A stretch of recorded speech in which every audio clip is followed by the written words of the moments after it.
కడప జిల్లా జమ్మలమడుగు పరిధిలోని రంగనాథస్వామి కళ్యాణ మండపంలో పెద్దముడియం మండలానికి చెందిన కార్యకర్తలతో కూటమి అభ్యర్థులు మీడియా సమావేశం ఏర్పాటు చేశారు. ఈ కార్యక్రమంలో ముఖ్య అతిథులుగా జమ్మలమడుగు బీజేపీ అభ్యర్థి ఆదినారాయణ రెడ్డి, టీడీపీ కడప ఎంపీ అభ్యర్థి భూపేష్ రెడ్డి పాల్గొన్నారు.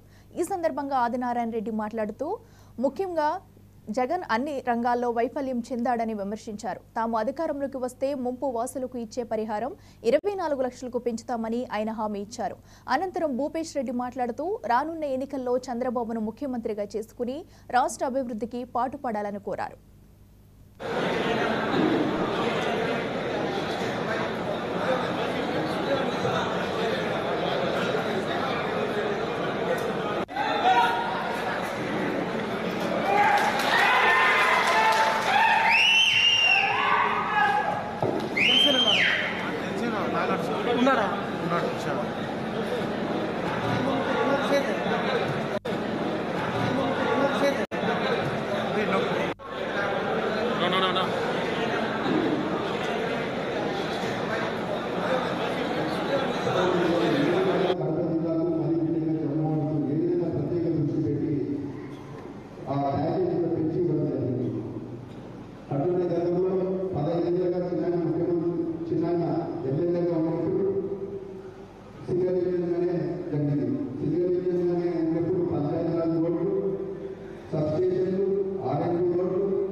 చేవెళ్ల బీజేపీ